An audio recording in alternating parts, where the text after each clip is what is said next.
Ambassador Keth pressed his trembling fingers against the cold metal of the emergency beacon. Outside the observation deck, his beautiful homeworld of Valera burned like a dying star. The purple skies he had loved since childhood were now filled with black smoke and the twisted shapes of alien ships. The Ravagers had come without warning 3 days ago. Keth still remembered the exact moment when the first scout ships appeared on their sensors. His people had been excited, thinking they were about to make first contact with a new species. The Valari had always been peaceful, welcoming any visitors with open arms and gifts of their finest crystal wines. That excitement had lasted exactly 47 seconds. The first Ravager bio ship had opened fire immediately, its living weapons tearing through Valari defensive satellites like they were made of paper. Within hours, the orbital defense grid was gone. Within a day, 3 major cities were nothing but smoking craters. By the second day, the planet's government had fallen, and refugees were streaming toward the few remaining spaceports. Keth had managed to escape on the last diplomatic vessel, watching helplessly as his homeworld grew smaller behind him. Now he floated in space aboard a damaged communication station, one of the few pieces of Valari technology still functioning in the entire system. The reports coming in from across the galaxy were all the same. The Ravagers weren't just conquering worlds. They were consuming them completely. Every living thing, every resource, every scrap of metal and organic matter disappeared into their massive bioships. They left behind nothing but empty rocks floating in space. What made them truly terrifying was how they fought. The first battle reports had shown them using simple, almost primitive bioweapons. But by the second engagement, those same weapons had somehow adapted to be completely immune to Valari energy shields.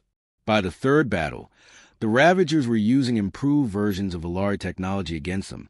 They learned from every fight, becoming stronger and deadlier with each victory. The great military alliance of 7 species had lasted only 2 weeks against them. The mighty war fleets of the Zentari Empire, with their planet-killer battleships, had been reduced to floating debris in 6 days. The Corvani, masters of defensive warfare who had never lost a single battle in 3,000 years, had fallen in 4. Now the Ravagers controlled 3 entire spiral arms of the galaxy, and they showed no signs of slowing down. Intelligence reports suggested they weren't even military force, but rather some kind of living ecosystem that consumed everything in its path to fuel its own growth. Keth activated the emergency beacon one final time, knowing it was probably pointless. Every major civilization in the galaxy was either dead, dying, or running for their lives. Who was left to answer a desperate call for help? "This is Ambassador Keth of the Valari Republic," he began, his voice catching slightly. He cleared his throat and tried again. "Any civilization receiving this transmission, please respond. We are facing complete extinction. The enemy adapts to every weapon, every strategy, every defense we can create. They cannot be reasoned with or bargained with. They exist only to consume." He paused, watching another explosion bloom silently on his homeworld surface. A Ravager harvester ship was probably strip mining the ruins of his childhood city. At this very moment, we have lost everything. Our fleets, our worlds, our people. The greatest military minds in the galaxy have tried and failed to stop them. If anyone is receiving this message, if anyone still has the power to fight, please help us. We are dying, and soon there will be nothing left but empty space where our civilizations once stood. Keth was about to shut off the beacon when alarms started blaring throughout the station. His heart nearly stopped when he saw what his sensors were detecting. A massive energy signature was approaching from the direction of the Forbidden Zone. Every spacefaring race in the galaxy knew about the Forbidden Zone. It was a region of space marked with the strongest possible warnings on every star chart. The official record simply said, "Extreme hazard. Do not approach," in every known language. Ships that entered were never seen again. Some said it contained unstable stars that could explode without warning. Others whispered about ancient weapons left behind by a dead civilization. Keth had never heard anyone suggest it might contain something alive. His communications console crackled to life with an incoming signal. The voice that came through was unlike anything he had ever heard, rough and confident with strange accent patterns. "This is Captain James Mitchell of the Terran vessel Harbinger. We received your distress call, Ambassador. Hang tight where you are. Help is on the way. Keth stared at the console in shock. Terran? He had never heard of any species by that name, and his diplomatic database contained information on every known civilization in the galaxy. Captain Mitchell. Keth replied quickly, afraid the signal might cut out. I must warn you, these creatures are unlike anything we have faced. They adapt to every weapon, learn from every battle. Entire fleets have been destroyed trying to fight them. There was a pause, then what sounded like laughter. Well, Ambassador sounds like they haven't met humans yet. Captain James Mitchell rubbed his stubbled jaw as he studied the alien transmission data, scrolling across his command screen. The images were disturbing even by human standards, and humans had seen some truly awful things during their expansion into the galaxy's most dangerous regions. The bio-ships looked like something out of a nightmare, all twisted organic curves and pulsing veins visible through translucent hulls. But what caught Mitchell's attention wasn't how scary they looked. It was how efficiently they moved, how purposefully they consumed everything in their path. Professional job, he muttered to himself, then louder to his crew. All right, people, gather round. We've got ourselves a proper war to fight. The bridge of the Harbinger was nothing like the clean, sterile command centers the galactic civilizations preferred. Tools hung from magnetic strips on the walls. Coffee stains marked several control panels. A faded photograph of Earth's Grand Canyon was taped next to the main view screen, right beside a hand-drawn map of local asteroid fields. Lieutenant Katie Barnes looked up from her tactical station, where she had been reviewing the alien combat footage. Her red hair was tied back in a practical ponytail, and her uniform showed the wear patterns of someone who actually worked for a living. "Sir, these Ravager things are nasty pieces of work," she reported. "But the aliens they're fighting, they're all using energy weapons. Clean, precise shots. Very civilized." Mitchell nodded. "And when the bugs adapted to energy weapons, what did the aliens do?" "They tried different frequencies, different power levels, some kind of plasma variant. All energy-based, though." Katie frowned at her screen. "Sir, they never tried anything else. It's like they don't know how to fight dirty." From a Marine Bay, Sergeant Ben Cooper's voice crackled over the intercom. "Captain, you've seen this footage of their ground combat? These aliens fight like they're in some kind of formal duel. They actually wait for the enemy to adapt before shooting again." Mitchell shook his head in amazement. The galaxy's civilized races had apparently spent so many generations living in peace that they had forgotten the most basic rule of survival. When somebody is trying to kill you, you use every dirty trick you can think of. "Cooper, how are the boys feeling about this mission?" Mitchell asked. "Honestly, sir, they're excited. Been 3 months since we had a proper fight. The mining colony pacification jobs are getting boring." Cooper paused. "Plus, these bug things kill billions of innocents. The crew doesn't like bullies." The Harbinger was what the colonial fleet called a frontier-class vessel. It wasn't the biggest or fastest ship in human space, but it was built for the jobs nobody else wanted to do. Pirate hunting in the asteroid belts where sensors didn't work properly. Creature control on worlds where the local wildlife had evolved specifically to kill anything that moved. Peacekeeping among mining colonies where disputes were traditionally settled with explosives. Her crew had volunteered for this mission specifically because Command had labeled it a probable suicide run against unknown hostiles. In the colonial fleet, that kind of mission posting usually got more volunteers than available positions. Chief Engineer Pete Walsh climbed up from the engine room, wiping grease from his hands on a dirty rag. "Captain, I've been thinking about these adaptation bugs. They learn from whatever hits them, right?" "That's what the aliens say," Mitchell confirmed. "Well, what if we don't give them time to learn? What if we hit them with everything at once, then switch tactics before they can adapt?" Mitchell smiled. This was why he loved his crew. They didn't just follow orders. They thought like hunters. "What did you have in mind, Chief?" "We start with the kinetic cannons. Good old-fashioned tungsten slugs at high velocity. While they're trying to figure out how to armor against that, we switch to chemical explosives. Before they can adapt to chemistry, we go nuclear. By the time they're radiation resistant, we ram them with our reinforced hull." Katie looked up from her station. And if they adapt to ramming? Cooper's voice came over the intercom again, and Mitchell could hear the grin in it. Then we bore them and show these bugs what 300 years of human evolution on Deathworlds gets you. Mitchell activated ship-wide communications. Every human vessel in the colonial fleet was crewed by people who had grown up on worlds the rest of the galaxy considered uninhabitable, planets where the weather tried to kill you, where the native life forms had evolved to hunt anything that moved, where survival meant being tougher and more creative than anything else around. "Listen up, you beautiful maniacs," Mitchell announced. "We've got a bug problem. Big bugs. Smart bugs. They adapt to whatever weapons you use against them." He paused for effect. "Good thing we brought everything from sharp sticks to antimatter bombs." The response from his crew was immediate and enthusiastic. These were people who had learned to fight by battling the most hostile environments in known space. They had never met a problem they couldn't solve with sufficient violence and creativity. As the Harbinger approached the first group of Ravager ships, Mitchell felt the familiar calm that came before combat. His crew was ready. His weapons were loaded. And somewhere out there, the galaxy's newest apex predators were about to learn why human space had been quarantined for good reason. "All stations, prepare for combat," he ordered. "Let's show these bugs what real predators look like."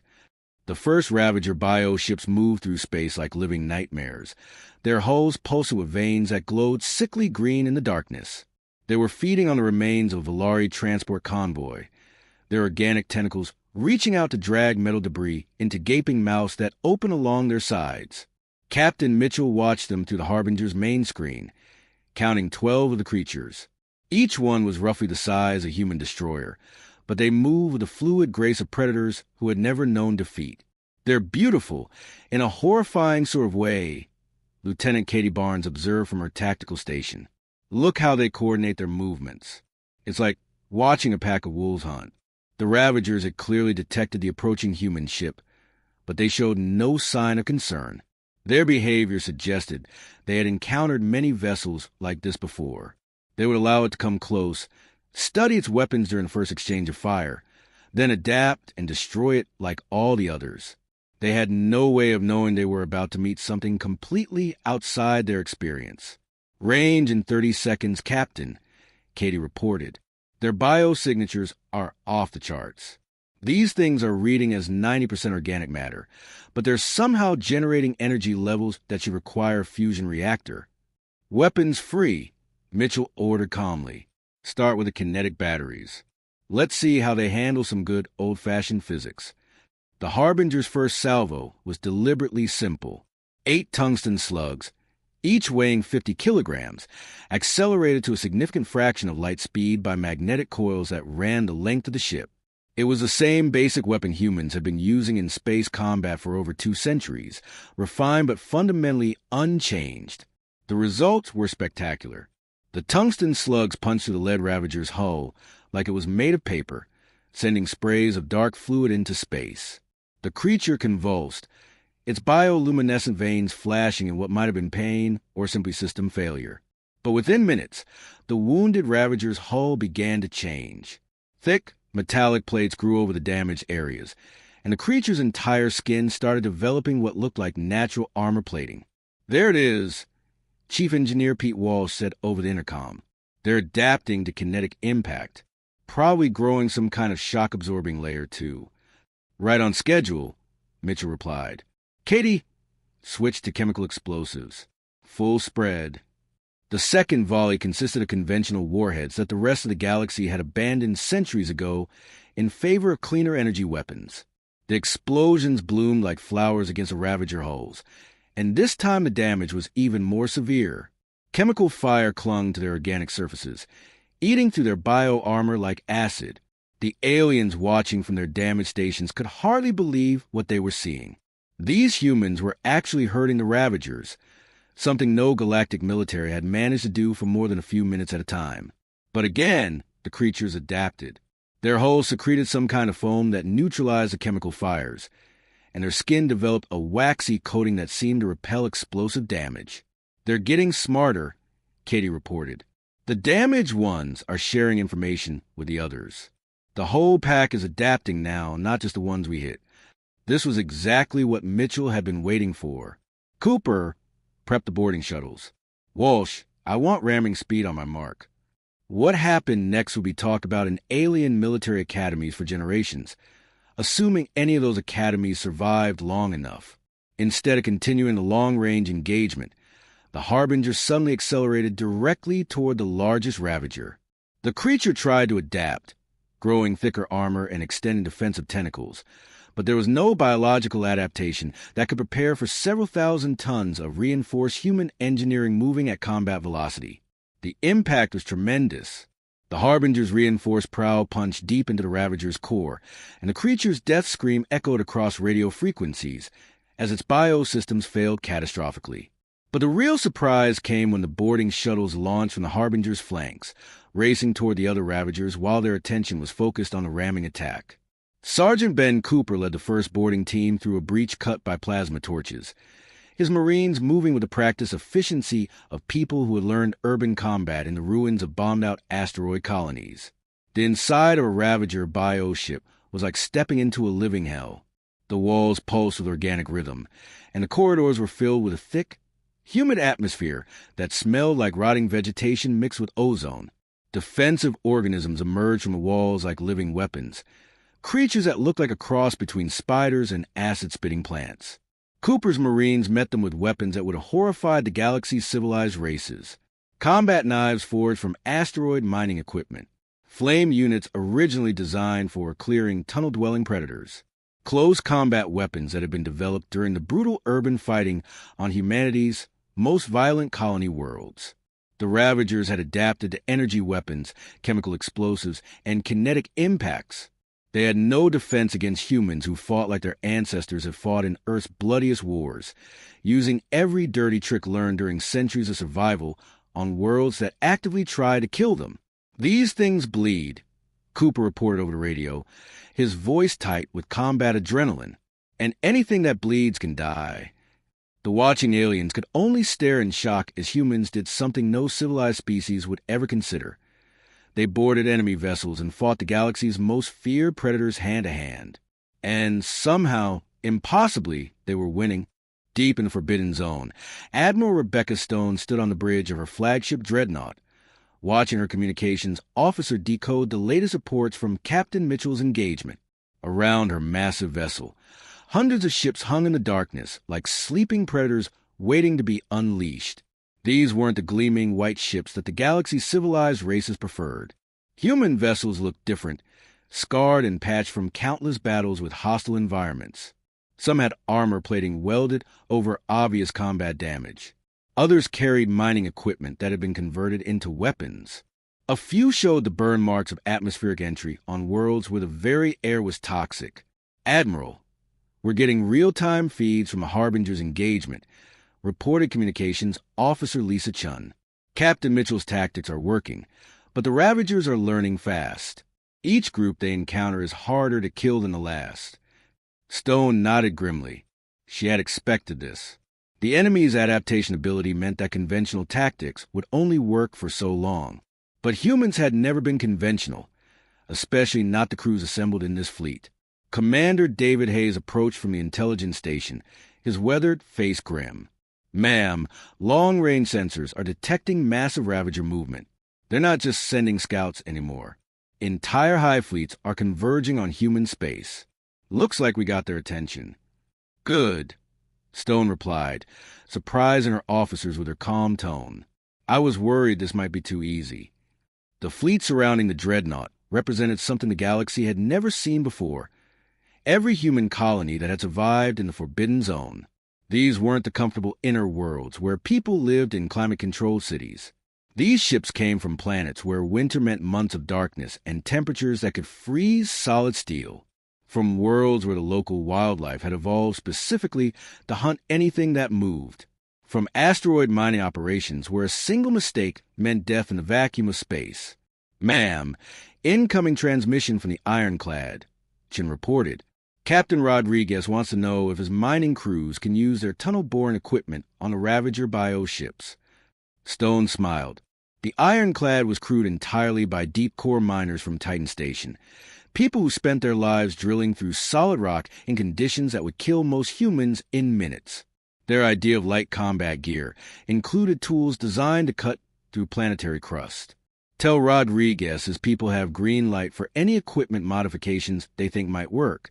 Stone ordered. What about the Ghost Runner? Captain Williams reports his stealth systems are fully operational. His crew is ready for reconnaissance and sabotage missions. Hayes paused. He also mentions they've been working on some new biological warfare compounds, using samples from the fungal forest of Kepler 442. The Ghost Runner represented another type of human survival. Her crew came from a world where the dominant life forms were intelligent fungi that waged chemical warfare against anything that entered their territory. Living there meant learning to fight battles on a biological level that most species couldn't even imagine. Stone activated fleet-wide communications, knowing that hundreds of captains were waiting for orders. These were people who had volunteered for what everyone knew would be a one-way mission into the most dangerous region of space, simply because innocent aliens were dying and someone needed help. All ships, this is Admiral Stone. I know you've all seen the intelligence reports. The enemy adapts to every weapon, learns from every battle, gets stronger with each victory. She paused, looking out at her fleet. They've never faced humans before. The response from her ships was immediate. These weren't professional soldiers following orders. They were colonists, miners, traders, and explorers who had chosen to fight simply because it was the right thing to do. The Ravagers think they're apex predators, Stone continued. They've conquered civilizations that had thousands of years to perfect the art of war. They've adapted to every weapon, every strategy, every defense the galaxy could create. Her voice hardened. But they've never fought people who learned warfare by surviving on worlds that actively try to kill them every single day. Captain Janet Foster, the Hellhound, spoke up over the communication channel. Admiral, my crew spent 15 years fighting the ice serpents on Europa Base. Those things could adapt to our weapons too. We learned that the trick isn't having better weapons. It's having more different ways to kill them than they can adapt to. Other captains began chiming in with their own experiences. The crew of the Savage had survived 3 years on a planet where the plants were carnivorous and the herbivores were armored like tanks. The Iron Wolf was crewed by former asteroid pirates who had learned to fight using nothing but creativity and desperation. The Storm Chaser carried atmospheric processors who had learned combat during the terraforming wars on worlds where the weather itself was weaponized. That's exactly right, Foster. Stone replied. We don't fight clean because we can't afford to. We don't fight fair because fair fights get you killed. And we don't give up because giving up means everyone behind us dies. Stone brought up the tactical display, showing Ravager fleet movements. The enemy was massing for what looked like a final assault, confident that their adaptation abilities would let them overwhelm any defense. They were about to learn that humans had spent centuries perfecting the art of asymmetric warfare. All ships execute Operation Scattershot. Hunt them in packs, hit them fast, then disappear before they can adapt. Use every dirty trick you know, then invent new ones. These things want to learn how humans fight. Stone's smile was cold as winter on Pluto. Let's teach them. The dark fleet scattered into the void, each ship carrying crews who viewed the impossible as just another day at work. 3 months after the last Ravager hive ship had been hunted to extinction in the cold void between galaxies, Ambassador Kess stood in his rebuilt office on New Valera Station. Through the massive observation windows, he watched something that should have been impossible. His people were alive, rebuilding, and slowly returning to normal life. The space around the station buzzed with activity. Valari construction ships worked alongside human engineering vessels, their sleek designs contrasting sharply with the practical battle-scar hulls of their human counterparts. It was a sight that still amazed him every time he looked out at it. Ambassador, the medical supplies from Earth arrived this morning, reported his aide, a young Valari named Stell who had survived the initial Ravager attacks. Dr. Helen Parker says they should have the new hospital wing operational within a week. Keth nodded, though his attention was focused on the human medical ship docked at the station's main port. The Mercy looked nothing like the warships that had saved them. Her hull was painted white with red crosses, and her crew worked tirelessly to treat wounded aliens with the same intensity they had once used to fight the Ravagers. Dr. Parker had become something of a legend among his people.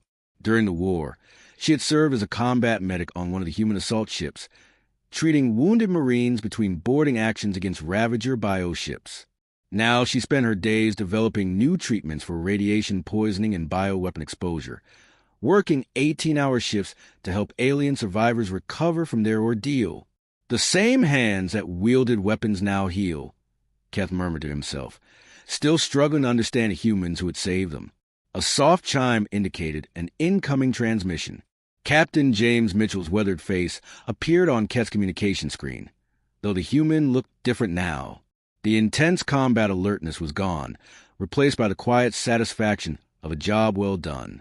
Ambassador, sorry to bother you, but we got a situation developing in the outer spiral. Looks like some of the surviving Corvani colonies are having trouble with raiders taking advantage of the chaos. My ship's been requested to help with security patrols. Keth felt a familiar chill. Even after everything they had been through, the idea of humans responding to another crisis still worried him. Captain, these raiders, they are not like the Ravagers. They are simply criminals taking advantage of weakened defenses. Surely local security forces can handle them. Mitchell's smile was grim, but not unkind. Ambassador, respectfully, your local security forces spent 3 months running from bugs. These raiders have been preying on refugee convoys and medical transports. They're hurting people who can't fight back. His expression hardened slightly. That makes them our problem. The transmission ended, leaving Keth alone with his thoughts. Through his window, he watched the Harbinger undock from the station, her battle-worn hull disappearing into the darkness as she headed toward another conflict. Other human ships were scattered throughout the galaxy, some helping with reconstruction efforts, others hunting down the scattered criminal elements that had emerged in the power vacuum left by the Ravager War. Stell approached his desk with a datapad. Sir, the Galactic Council is requesting another meeting about the human situation. They want to discuss containment protocols. Keth felt a surge of anger that surprised him with its intensity. Containment? These humans saved every living being in this galaxy, and the Council wants to contain them. The other ambassadors are concerned, sir. The humans' combat capabilities far exceed anything we previously thought possible. Some Council members believe they represent a long-term threat to galactic stability. Keth thought about Dr. Parker working in the hospital below, about Captain Rodriguez's mining crews, who had volunteered to help rebuild damaged infrastructure on a dozen worlds, about the human teachers who were working with Valari children to help them overcome trauma from the war. Schedule a meeting, he said finally, but I will be speaking in favor of the humans, not against them. Later that evening, Keth found himself in the station's observation lounge, a quiet space where survivors from various species gathered to watch the stars and remember those they had lost. Tonight, he was surprised to find Chief Engineer Pete Walsh there, nursing a cup of what the humans call coffee. Mind if I join you, Chief? Keth asked. Walsh gestured to the empty chair beside him. Course not, Ambassador. Just thinking about home. Earth. Nah, Titan Station. Grew up there, learned to work in vacuum before I could properly walk in gravity. Walsh stared out at the stars. Funny thing is, we never thought of ourselves as warriors. We were just people trying to make a living in places where everything wanted to kill us. Keth studied the human's weathered face. Yet you fought the Ravagers like you were born for war. Walsh shrugged. When something threatens what you care about, you fight. Doesn't matter if it's a cave-in on an asteroid, toxic atmosphere on a colony world, or bioships from beyond the galaxy. You do whatever it takes to protect your people. And now you protect us as well, Keth observed. Now you're our people too, Walsh replied simply. As the two sat in comfortable silence, watching human and alien ships working together in the space around the station, Keth realized something that both comforted and terrified him. The galaxy had been saved by beings who were capable of switching between devastating violence and gentle compassion with frightening ease.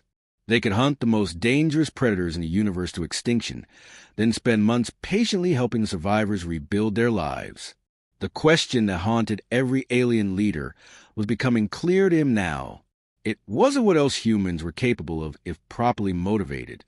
It was simpler and more profound than that. The question was, what kind of universe created beings who could be both humanity's greatest protectors and their most terrifying enemies? And how did that universe get so incredibly lucky that they chose to be protectors?